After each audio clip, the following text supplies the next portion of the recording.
날마다 쓰는 나의 신앙일기 TV 데일리 큐티 나무향기입니다.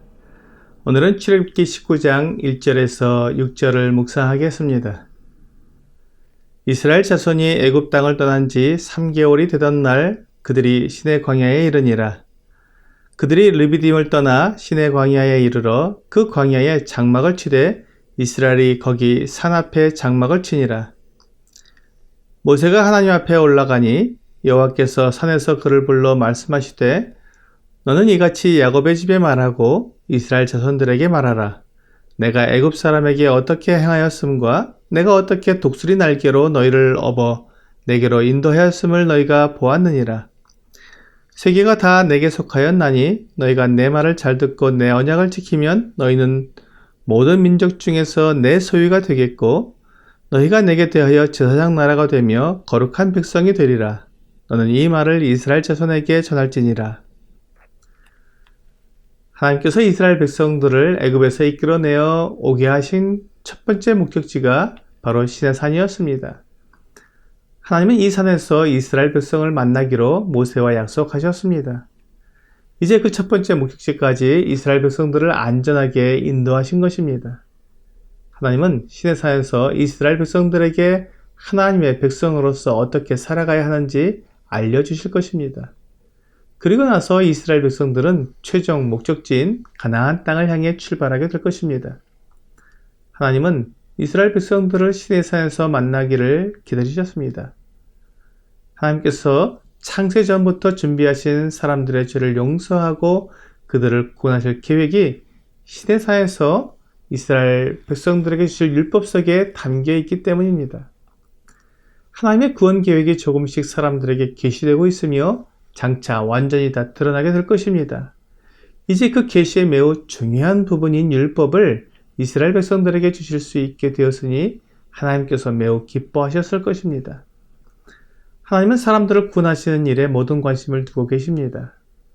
그럴 수밖에 없는 것이 하나님의 사랑하시는 아들 그리스도의 목숨을 내어주면서 이루시는 구원이기 때문에 하나님께는 그보다 더 중요한 것이 없는 것입니다. 그러므로 지금 그 구원 계획을 이루는데 매우 큰 전환점이 되는 이 시간을 하나님께서 기다려 오셨을 것이 분명합니다. 하나님은 이스라엘 백성들을 시내산 앞으로 모이게 하셨습니다. 이스라엘 백성들이 여기까지 오는데 3개월이 걸렸습니다. 그 3개월 동안 하나님께서 이스라엘 백성들을 인도하시는 것이 마치 독수리가 그 날개로 업어서 데리고 온 것과 같다고 말씀하셨습니다. 이것은 독수리가 그 새끼를 양육하는 양육법을 말씀하고 있는 것입니다. 독수리는 새끼를 양육할 때 둥지에 날카롭고 뾰족한 것들을 넣어둡니다. 그래서 새끼가 점점 자람에 따라 둥지에 있는 날카롭고 뾰족한 것에 찔리면서 불편하게 됩니다. 그러면 계속해서 날개짓을 하며 움직이게 되는데 그때가 되면 어미 독수리가 새끼를 잡고 하늘 높이 올라갑니다. 그리고는 사정없이 땅에 떨어뜨립니다. 그러면 새끼 독수리는 떨어지지 않으려고 있는 힘을 다해 날개짓을 하게 됩니다. 하지만 아직 날지 못하는 새끼 독수리는 땅으로 떨어지게 되는데 어미 독수리는 그 새끼 독수리가 떨어지는 것을 계속 주시하고 있다가 땅에 떨어지기 직전에 휙 날아가서 그 날개에 새끼를 업습니다. 어미 독수리는 결코 새끼 독수리에게서 눈을 떼지 않습니다. 그리고 가장 안전한 방법으로 그 새끼를 날개에 업습니다. 그리고는 다시 창공으로 올라갑니다. 새끼 독수리는 하늘에서 떨어지는 것이 무섭고 괴롭지만 어미 독수리는 결코 새끼 독수리가 위험하게 놔주지 않습니다. 그리고 정확한 때에 정확한 방법으로 새끼를 날개에 업습니다. 어미 독수리가 새끼 독수리를 보고 있는 한 그 새끼 독수리는 결코 위험하지 않습니다. 마치 어미 독수리가 새끼 독수리를 업어서 안전한 곳으로 데려가듯이 하나님께서 이스라엘 백성들을 그렇게 정확한 때에 정확한 방법으로 그 날개로 업어서 안전하게 인도하셨다고 말씀하시는 것입니다. 우리는 고난이 오면 하나님을 보지 못합니다. 그리고 그 고난에 집중하느라 하나님의 능력과 사랑을 잊어버립니다. 그러나 하나님은 한시도 우리를 잊지 않으시고 정확한 때에 정확한 방법으로 우리를 인도하십니다. 우리가 하나님을 믿는다고 말하는 것이 바로 이것을 믿는 것입니다. 하나님은 결코 실수하지 않으시고 하나님은 결코 시간에 늦는 법이 없다는 것을 믿는 것입니다.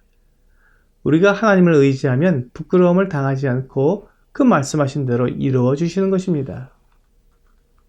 로마서 10장 11절은 성경에 이르되 누구든지 그를 믿는 자는 부끄러움을 당하지 아니하리라 하니 라고 말씀하고 있습니다.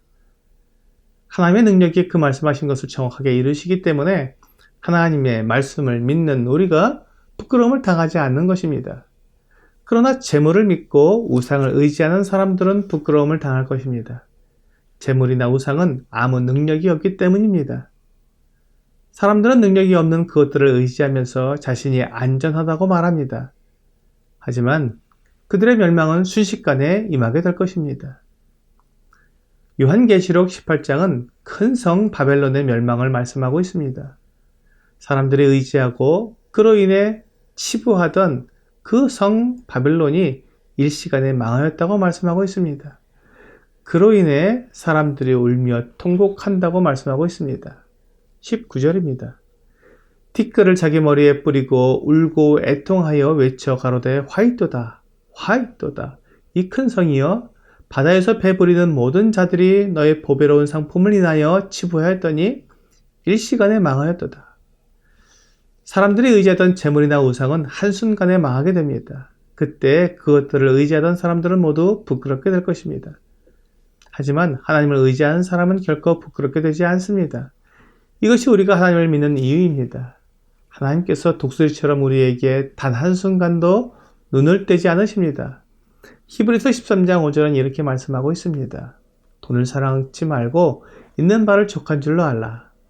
그가 친히 말씀하시기를 내가 과연 너희를 버리지 아니하고 과연 너희를 떠나지 아니하리라 하셨느니라. 돈은 우리를 속이고 언제든지 우리를 떠날 수 있지만 하나님은 결코 우리를 버리지도 않으시고 떠나지도 않으십니다.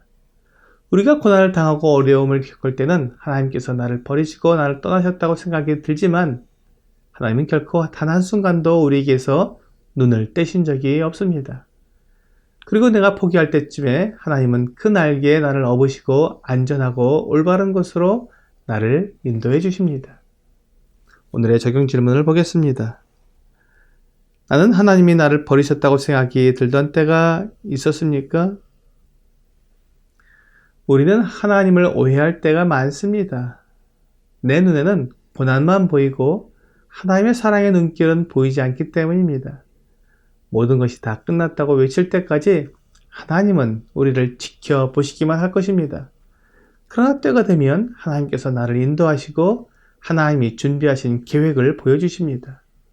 오늘 하나님의 때를 알지 못하여 의심이 들 때에도 하나님은 언제나 나를 버리지도 않으시고 떠나지도 않으신다는 것을 믿고 두려워하지 않는 여러분과 제가 되기를 주 예수님의 이름으로 기도합니다.